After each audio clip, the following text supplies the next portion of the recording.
महान वैज्ञानिक sir Isaac Newton. कोई बच्चा जब विज्ञान की दुनिया में कदम रखता है तो जिस वैज्ञानिक से वो सबसे पहले परिचित होता है वही वैज्ञानिक है सर आइजैक न्यूटन। ये बात तो हम सभी जानते हैं कि आइजैक न्यूटन ने गुरुत्वाकर्षण के नियमों को प्रतिपादित किया था, लेकिन क्या आप ये जानते हैं कि एक बार सर आइजैक न्यूटन ने अपनी माता तथा पिता को घर से ही जलाने की धमकी दी थी और उसके साथ ही दुनिया के सर्वकालिक तथा महान वैज्ञानिक माने जाने वाले सर आइजैक न्यूटन की मौत बहुत ही रहस्यमय परिस्थिति में हुई थी और उनकी मौत से कुछ दिन पहले तक उनकी गतिविधियां कुछ रहस्यमय सी हो गई। उनके एल्केमी पर शोध पत्र और मृत्यु के बाद उनके शरीर में भारी मात्रा में पारे का पाया जाना कई तरह के संदेहों को पैदा करता है। तो आइए जानते हैं न्यूटन की जिंदगी से जुड़ी हुई कुछ इसी तरह की और दिलचस्प बातें।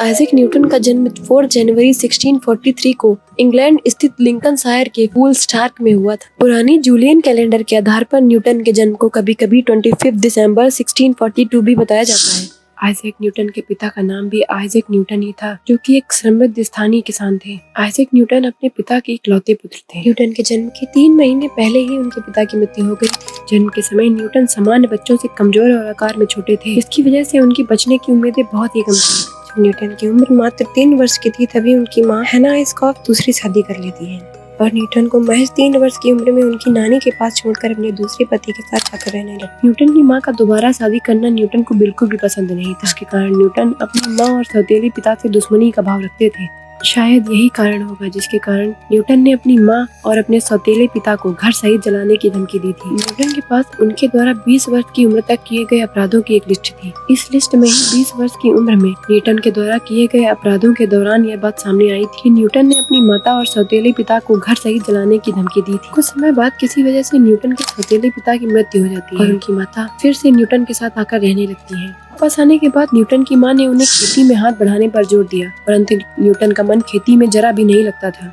उन्हें पढ़ाई करने में अधिक रुचि थी, इसलिए उन्होंने खेती करने से मना कर दिया। न्यूटन की प्रारंभिक शिक्षा के लिए उनका दाखिला गांव के ही एक स्कूल में कराया गया। जब वे 12 वर्ष की उम्र के थे तब न्यूटन का दाखिला लिंकनशायर स्थित ग्रंथम नामक शहर के किंग स्कूल में हुआ। यहाँ पर न्यूटन की मुलाकात वहाँ के एक स्थानीय धर्म उपदेशक से होती है, जिन्होंने न्यूटन को रसायन विज्ञान के बारे में बताया। लेकिन 12 वर्ष की उम्र में ही न्यूटन की मां ने उन्हें स्कूल से निकाल दिया, क्योंकि उनकी मां की इच्छा उन्हें पढ़ाने की बजाय न्यूटन को खेती करके एक किसान बनाने की थी। मगर न्यूटन का मन खेती में बिल्कुल भी नहीं लग रहा था और उन्हें अपना भविष्य खेती में नजर नहीं आ रहा था। इसीलिए उनकी बुनियादी शिक्षा को पूरा करने के लिए न्यूटन को एक बार फिर से किंग्स स्कूल भेज दिया जाता है। स्कूल में पढ़ाई के दौरान न्यूटन क्लार्क नाम के एक फार्मासिस्ट के साथ रहने लगते हैं। फार्मासिस्ट होने की वजह से क्लार्क के पास सैनिक और प्रायोगिक संबंधित बहुत सारी पुस्तकें थी। अब किताबों के रूप में न्यूटन को अपना साथी मिल चुका था। वे उन किताबों को पढ़ने में काफी समय व्यतीत करते थे और पढ़कर उन पर प्रयोग भी करते थे।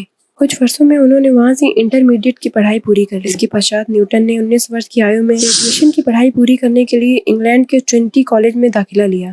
सन 1665 में न्यूटन अपना ग्रेजुएशन कंप्लीट कर लेते हैं। न्यूटन की इच्छा थी कि वे कॉलेज से ही मास्टर की डिग्री भी प्राप्त कर लें, किंतु उसी दौरान इंग्लैंड में प्लेग नामक बीमारी फैल जाती है और इसी कारण से आइजैक न्यूटन अपने ब्रिटेन में स्थित अपने पैतृक गांव में आकर रहने लगते हैं। वहीं न्यूटन के द्वारा दिए गए गुरुत्वाकर्षण के सिद्धांत को तो हम सभी जानते हैं।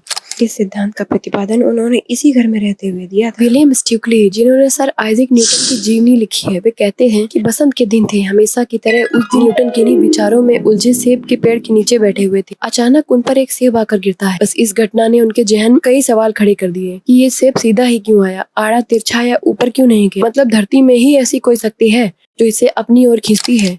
हालांकि कुछ लोग मानते हैं कि यह महज एक कहानी भर है। न्यूटन ने लोगों को गुरुत्वाकर्षण बल आसानी से समझाने के लिए इसका सहारा लिया था। सेब गिरने की घटना के बाद सर आइजैक न्यूटन ने गुरुत्वाकर्षण बल की अवधारणा को विज्ञान के समक्ष रखा। इसी के बाद उन्होंने गति के 3 नियम भी दिए। उनका महत्व कितना था इसे हम इस तरह समझ सकते हैं कि आगामी 2 सदी तक विज्ञान ने इसमें कोई सुधार भी नहीं किया। इसके बाद सर आइजैक न्यूटन ने कई सारी और खोजें भी की और कई सारी पुस्तकें लिखी। इसके अलावा सर आइजैक न्यूटन आत्मज्ञानी दार्शनिक भी थे। ऐसा कहा जाता है कि न्यूटन धार्मिक विचार वाले शख्सियत के व्यक्ति थे। वैज्ञानिक नजरिया होने के बाद भी न्यूटन कई अन्य विषयों से भी जुड़े हुए थे। उनकी थियोलॉजी यानी ब्रह्म विज्ञान, धर्म विज्ञान या आध्यात्म विज्ञान में गहरी रुचि थी। वे चर्च से पवित्र आदेश लेना पसंद नहीं करते थे। फिर भी उन्होंने बाइबल की क्रमबद्धता का भी अध्ययन किया था। ऐसे विषयों में उनका अधिकांश कार्य उनके मरने के बाद ही प्रकाशित हो सका था। सर आइजैक न्यूटन ने बाइबल पर भी अपने धार्मिक शोध लिखे हैं। दुनिया के अंत को लेकर न्यूटन ने एक भविष्यवाणी भी की थी। 1704 में उन्होंने बाइबल की एक पांडुलिपि में लिखा था कि संसार का अंत 2060 में होगा, उससे पहले नहीं। दुनिया के सार्वकालिक और महान वैज्ञानिक माने जाने वाले सर आइजैक न्यूटन की मौत रहस्यमयी परिस्थितियों में हुई थी। उनकी मौत से कुछ दिन पहले तक उनकी गतिविधियां रहस्यमयी हो गई थीं। उनके एल्केमी पर शोध पत्र और मृत्यु के बाद उनके शरीर में भारी मात्रा में पारे का पाया जाना कई संदेहों को पैदा कर गया। आइजैक न्यूटन बहुत बड़े विद्वान वैज्ञानिक थे। उन्होंने दुनिया को कई ऐसे वैज्ञानिक धारणाएं दी थी जो उस दौर के लोगों के लिए कल्पना से भी परे थी। उनकी तर्क शक्ति और कल्पना शक्ति के संयोजन के बड़े बड़े लोग कायल थे। अपने जीवन के अंतिम दिनों में न्यूटन का जीवन काफी कुछ बदल गया था। हालांकि उनकी शख्सियत पहले से ही मिलनसार नहीं थी। उनके कई समकालीन वैज्ञानिकों से विवाद थे। उनके कई शोध असामान्य विषयों पर थे, जिसमें रसायन और एल्केमी प्रमुखता से शामिल थे। उस दौर में एल्केमी एक रहस्यमयी तथा प्रचलित विषय था। यह रसायन शास्त्र का शुरुआती प्रारूप माना जाता था। आज यह किसी तरह का विज्ञान नहीं माना जाता है और न ही इससे संबंधित कोई वैज्ञानिक प्रमाण मिलते हैं। इस विषय का अध्ययन करने वाले लोग मानते थे कि सामान्य धातुओं को सोने में बदला जा सकता है। इसके अलावा इसके बारे में एक प्रचलित धारणा यह थी कि इससे अमृत भी बन सकता है। न्यूटन के विषय में कहा जाता है कि उनका एल्केमी में गहरा विश्वास था। उनके लिए एल्केमी विषय पहली थी और उन्होंने इसका गहराई से अध्ययन करने का प्रयास भी किया था। उन्हें ये लगता था कि एल्केमी के जरिए वे खुद पर काबू पा सकते हैं। उनके द्वारा लिखे गए लेखों के 1 करोड़ शब्दों में से करीब 10 लाख शब्द एल्केमी से संबंधित हैं।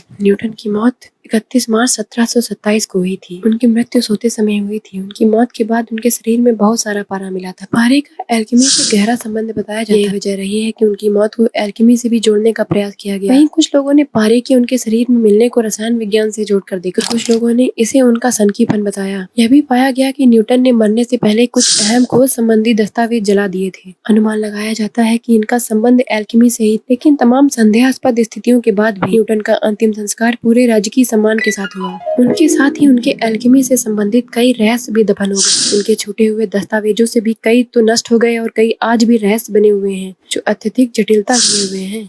हालांकि न्यूटन जैसे व्यक्ति की दिलचस्पी इस विद्या में केवल वैज्ञानिक अन्वेषण के आधार पर ही हो सकती है, लेकिन यह दावा नहीं किया जा सकता है।